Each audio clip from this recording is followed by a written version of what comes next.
لله وحده والصلاة والسلام على من لا نبي بعده أما بعد وعن أنس بن مالك رضي الله تعالى عنه أن النبي صلى الله عليه وسلم احتجم وصلى ولم يتوضأ أخرجه الدارقطني ولينه۔ سیدنا انس بن مالک رضی اللہ تعالی عنہ بیان کرتے ہیں،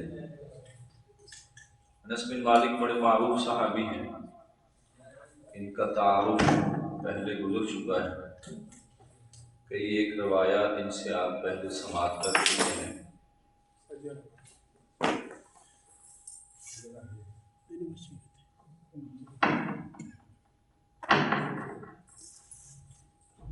تو یہ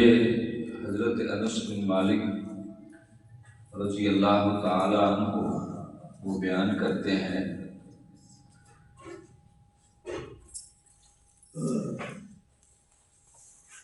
کہتے ہیں کہ نبی کریم صلی اللہ علیہ وسلم نے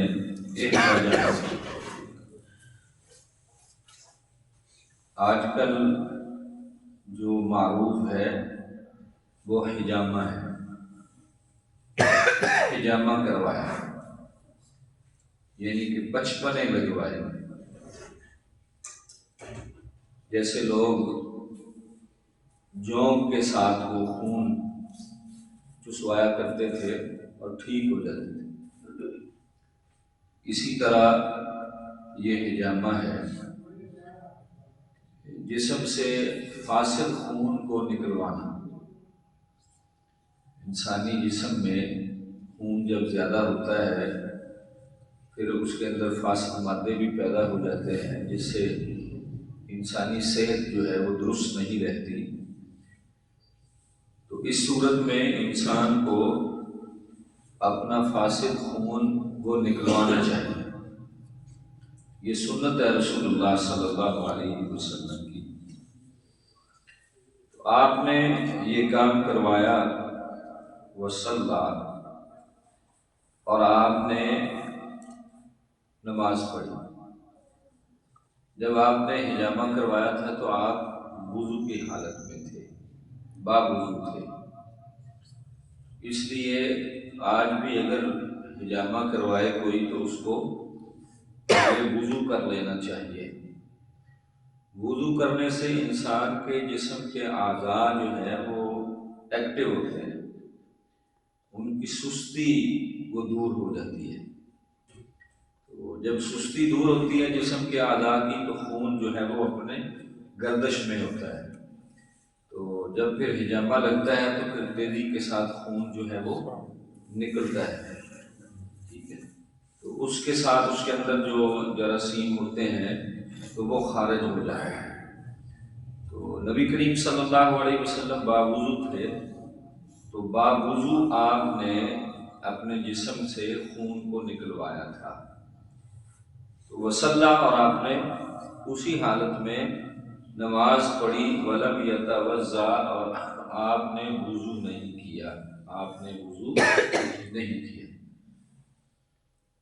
اس سے یہ بات پتہ چلتی ہے کہ انسانی جسم سے خون نکل آئے تو خون جو ہے یہ نواقض وضو میں سے نہیں ہے، خون نکلنے سے وضو ٹوٹتا نہیں ہے۔ اخرجہ الدارقطنی، امام دارقطنی نے اس کو نکالا ہے، اور ساتھ یہ بھی کہا ہے کہ ولینہ،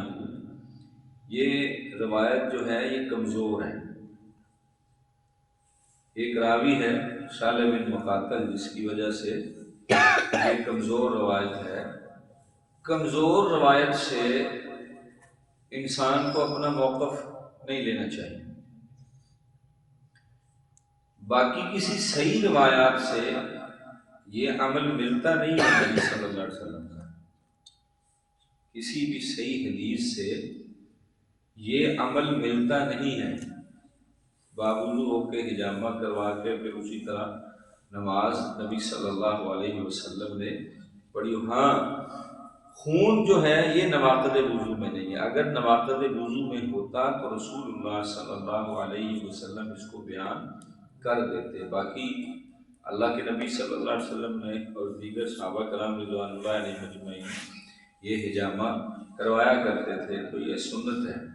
تو بہرحال یہ روایت امام صاحب اس لیے لائے ہیں، ٹھیک ہے، اور انہوں نے ساتھ اس کی کمزوری بھی بیان کر دی ہے امیر ہونے کی حیثیت سے۔ تو یہ اس لیے لائے ہیں کہ یہ جو وضو ہے جب یہ بندہ کر لیتا ہے تو نواقض وضو میں جو جو چیزیں موجود ہیں ان میں جسم سے خون کا نکلنا وہ نواقض وضو میں سے نہیں ہے، تو اس حالت میں وضو انسان کا ٹوٹتا نہیں۔ بعض اوقات بندہ ہوتا ہے یہ خون نکل آیا، وہ کپڑوں کو لگ گیا، تو وہ کہتا ہے میں نماز کیسے پڑھوں، ٹھیک ہے، تو یہ بہانے ہوتے ہیں اور شیطانی چالیں ہوتی ہیں جو بندہ مومن کو اللہ کی عبادت سے دور کر رہے ہوتے ہیں۔ اور دوسری بات یہ ہے کہ دیکھیے روایات تو درست نہیں ہیں، یہ والی روایت درست نہیں ہے، لیکن اس کے اندر جو چیز بیان کی گئی ہے، جو مسئلہ بیان کیا گیا ہے وہ درست ہے۔ روایات میں اس روایت میں کمزوری ہے، لیکن جو اس میں مسئلہ ہے وہ کمزور نہیں ہے، وہ درست ہے۔ معنی کے اعتبار سے یہ روایت جو ہے یہ درست ہے کہ اس کے اندر سے یہ معنی نکل رہا ہے کہ انسان کے جسم کا خون وہ باہر نکل آتا ہے تو انسان کا وضو ٹوٹتا نہیں ہے۔ اگر انسان باوضو ہے، باوضو ہو کے وہ کسی کو خون دینے چلا جاتا ہے، پھر اسی طرح اٹھ کے وہ نماز پڑھ لیتا ہے تو اس کا وضو ٹوٹتا نہیں ہے، وضو برقرار رہتا ہے اس بندے کا، ٹھیک ہے۔ یا اس کو چوٹ وغیرہ لگ جاتی ہے تو جسم سے خون نکل آتا ہے تو اس کا وضو ٹوٹتا نہیں ہے، ٹھیک ہے۔ تو جس طرح پیچھے بھی ہم نے وہ دو روایات پڑھی تھی، ٹھیک ہے، نکسیر پھوٹنے والی، ٹھیک ہے، اور قے والی، کہ یہ جسم کا خون جو ہے انسانی جسم کا خون یہ نواقض وضو میں سے نہیں ہے، خون دے بھی سکتا ہے باوضو بندہ اور پھر اسی طرح نماز پڑھ سکتا ہے۔ اگر جسم سے خون نکل آئے تو انسان کا وضو ٹوٹتا نہیں ہے، اگر اس کو کوئی حادثہ بھی پیش آ جائے تو اس کا وضو برقرار رہتا ہے۔ تو اس روایت سے یہ مسئلہ ثابت ہوتا ہے کہ انسان کے جسم سے نکلنے والا وضو خون جو ہے وہ وضو کو توڑتا نہیں ہے، وہ وضو کو توڑتا کسی صورت میں بھی انسانی جسم سے خون نکل آئے، کسی کوئی بھی ہو سکتی ہے۔ بعض اوقات انسان خارش کر رہا ہوتا ہے تو خارش کی وجہ سے ناخن لگتا ہے تو خون نکل آتا ہے، ٹھیک ہے۔ تو بعض اوقات انسان کو کانٹا چبھ جاتا ہے پاؤں کے اندر، ٹھیک ہے، یا صف میں بیٹھتا ہے تو نیچے کوئی اس طرح کانٹے دار نوکدار چیز ہوتی ہے جو انسان کے جسم میں چلی جاتی ہے تو خون نکل آتا ہے، اور بعد میں اس کو گھر جاتا ہے یا دوست احباب دیکھتے ہیں تو وہ کہتے ہیں آپ کے خون لگا ہوا ہے، ٹھیک ہے، تو وہ سمجھے کہ پتہ نہیں میرا وضو تو تھا ہی نہیں تو میری نماز ہی نہیں ہوئی ہے، تو اس طرح کا معاملہ نہیں ہے، خون جو ہے یہ نواقض وضو میں سے نہیں ہے۔ وعن معاویہ رضی اللہ تعالی عنہ قال قال رسول اللہ صلی اللہ علیہ وسلم العین وقاء الصائم۔ اللہ اکبر۔ حضرت معاویہ رضی اللہ تعالی عنہ یہ نبی صلی اللہ علیہ وسلم کیا لگتے تھے؟ جیسے معروف ہے ہمارے یہاں سالہ، جو زوجہ کا بھائی ہوتا ہے، یعنی کہ بچوں کا جو ماموں ہوتا ہے، وہ اس شوہر کا جس بیوی کا بھائی ہے اس کا کیا لگتا ہے؟ سالہ لگتا ہے۔ اچھا، یہ امت کے ماموں ہیں حضرت معاویہ رضی اللہ تعالیٰ عنہ، حضرت معاویہ بن سفیان، ٹھیک ہے، باپ بھی صحابی رسول ہے اور خود بھی صحابی رسول ہے، اور بادشاہوں میں سے سب سے بہترین بادشاہ حضرت معاویہ رضی اللہ تعالیٰ عنہ، اور ان کے دور میں بڑے بڑے علاقے فتح ہوئے، بڑی ساری فتوحات ہوئی، یہ کابل تک، سندھ تک، دمشق کے علاقے، یہ ان کے دور کے اندر جو ہے وہ فتح ہوئی تھی اور اسلام بہت پھیلا بہت۔ باقی بعض لوگ جو ہیں وہ تنقید کرتے ہیں، تنقید کرنے والوں نے تو نبی صلی اللہ علیہ وسلم کو بھی معاف نہیں کیا، نہ وہ کرتے ہیں۔ تو اگر کچھ لوگوں کی باتیں ہوں بھی تو بندہ سوچے بحیثیت انسان کون ہے نبیوں کے علاوہ جس میں کوئی کمزوری نہیں ہے، ٹھیک ہے۔ تو بہرحال جو صحابہ کرام ہیں رضوان اللہ علیہ مجمعین، اللہ ان پہ راضی تھا، وہ مغفور اللہم ہیں، اللہ تعالیٰ نے ان کی خطائیں معاف کر دی ہیں، ٹھیک ہے۔ حضرت حسن رضی اللہ تعالیٰ عنہ جب ان کی آپس کے اندر بیٹھک ہوئی تھی تو انہوں نے کہا تھا کہ میں اقتدار نہیں لینا چاہتا، تو پھر حضرت معاویہ رضی اللہ تعالیٰ عنہ ہیں جو ہیں یہ نامزد ہوئے تھے۔ تو بہرحال ان کی فضیلت میں بہت ساری باتیں ہیں، بڑے لمبے چوڑے مضامین ہیں۔ تو اللہ کے نبی صلی اللہ علیہ وسلم کے یہ صحابی ہیں، اتنی بات ہی کافی ہے۔ نبی کا صحابی ہونا یہ کوئی چھوٹا شرف نہیں ہے، یہ بہت بڑا شرف ہے۔ تو وہ کہتے ہیں العین، کہ نبی صلی اللہ علیہ وسلم نے فرمایا یہ جو آنکھ ہے نا، آنکھ وقاء الصاحی، اللہ اکبر، یہ بندھن ہوتا ہے، بندھن۔ آنکھ جب تک کھلی رہتی ہے نا تو یہ بندھن ہے، انسان کے جسم کا پچھلا حصہ ہے نا، تو جب یہ کھلی رہتی ہے نا آنکھ تو اس کو پتہ ہوتا ہے، ٹھیک ہے، انسان جاگ رہا ہے، اس کا دماغ بھی کام کر رہا ہے، دماغ بھی نہیں سویا ہوا، تو اس کو پتہ ہوتا ہے کہ میرے جسم کے مخصوص حصے سے کوئی چیز نکلی ہے کہ نہیں نکلی ہے، اس کو پتہ ہوتا ہے۔ تو فرمایا آنکھ جو ہے یہ بندھن ہے۔ آنکھ کیا ہے؟ جیسے کوئی رسی ہوتی ہے نا، کسی بوری وغیرہ کو اس کے اندر کچھ سامان وغیرہ ڈالیں تو اوپر سے اس کو گانٹھ دیتے ہیں، باندھ دیا جاتا ہے تو اس میں سے کوئی چیز نکلتی نہیں ہے، مشکیزہ ہے، تو اس میں الگ لیکوڈ ہوتا ہے، پانی ہوتا ہے، تو مشکیزے کو بھی لوگ باندھ دیتے ہیں تو اس کے اندر سے پانی کا قطرہ بھی باہر نہیں نکلتا۔ تو آنکھ کو بندھن قرار دیا گیا ہے، ٹھیک ہے، کہ جب تک یہ کھلی رہتی ہے تو انسان کے جسم کے حصے سے اگر ہوا وغیرہ خارج ہوتی ہے تو پتہ چل جاتا ہے، ٹھیک ہے، کہ کچھ ہوا ہے کہ نہیں ہوا۔ فَإِذَا نَامَتِ الْعَيْنَانِ، اگر یہ دونوں آنکھیں انسان کی جب یہ سو جاتی ہیں، اللہ اکبر، استطلق الوقاء، پھر یہ بندھن ٹوٹ جاتا ہے، یہ بندھن ڈھیلا ہو جاتا ہے، ٹھیک ہے۔ بندھن کیا ہوتا ہے؟ یہ ڈھیلا ہو جاتا ہے، یعنی کہ آنکھ کھلی ہے تو انسان کو پتہ ہے بول و بازار آیا ہے نہیں آیا، میں واش روم میں گیا ہوں، کوئی جسم سے ہوا خارج ہوئی ہے، اگلے پیچھے حصے سے کوئی قطرہ وغیرہ آگے والے حصے سے تو نہیں نکل گیا، پیچھے والے حصے سے ہوا تو نہیں خارج ہوگی، تو پتہ ہوتا ہے۔ آنکھ بندھن ہے، جب تک یہ کھلی ہوئی ہے تو انسان کے ہوش و حواس جو ہیں وہ قائم ہیں، قائم ہیں۔ جب یہ سو جاتا ہے تو نبی صلی اللہ علیہ وسلم نے فرمایا فَإِذَا نَامَتِ الْعَيْنَانِ، جب یہ دونوں آنکھیں سو جاتی ہیں، نامت العینان، دونوں آنکھیں سو جاتی ہیں، تو پھر کیا ہوتا ہے؟ یہ بندھن جو ہے یہ ڈھیلا ہو جاتا ہے، پھر انسان کو پتہ نہیں چلتا۔ جب بندھن ڈھیلا ہو جائے تو پھر اس کو پتہ نہیں ہوتا کہ کیا نکلا ہے، کتنا نکلا ہے، کتنی مقدار میں نکلا ہے۔ تو اس لیے اس کو روایت کو امام احمد نے اور طبرانی نے نکالا ہے، اور طبرانی میں یہ الفاظ وزادہ زیادہ ہیں، وَمَن نَامَ فَلْيَتَوَضَّأْ، جو بندہ سو جائے نا، سو جائے، ایک ہے آنکھیں بند ہو جانا، بند کرنا، ٹھیک ہے۔ پیچھے آپ پڑھ چکے ہیں کہ ٹیک کے بغیر جیسے بندے کو اونگ وغیرہ آتی ہے تو اس سے وضو نہیں ٹوٹتا، لیکن جب بندہ چت لیٹ جاتا ہے، سو جاتا ہے، واقعی پختہ نیند اس کو آ جاتی ہے، اس کو کوئی ہوش نہیں ہوتی ہے، کوئی آیا ہے، کون گیا ہے، کسی نے مجھے اٹھایا ہے نہیں اٹھایا، ٹھیک ہے، اس کا کپڑا کدھر ہے، ہاتھ کدھر ہے، ٹانگیں کدھر ہے، کس انداز کے ساتھ میں یہ لیٹا ہوا ہے، کون سی کروٹ میں لیٹا ہوا ہے، تو اس کو کوئی پتہ نہیں ہوتا۔ تو جب اس بندے کی یہ حالت ہو تو پھر کیا کرنا چاہیے؟ وَمَن نَامَ، جب یہ دونوں آنکھیں اس کی سو جاتی ہیں، بندہ سو گیا تو فَلْيَتَوَضَّأْ، پھر اس کو وضو کرنا چاہیے، پھر اس کا وضو برقرار نہیں رہتا۔ انسان کو سوتے وقت بھی وضو کر کے سونا چاہیے،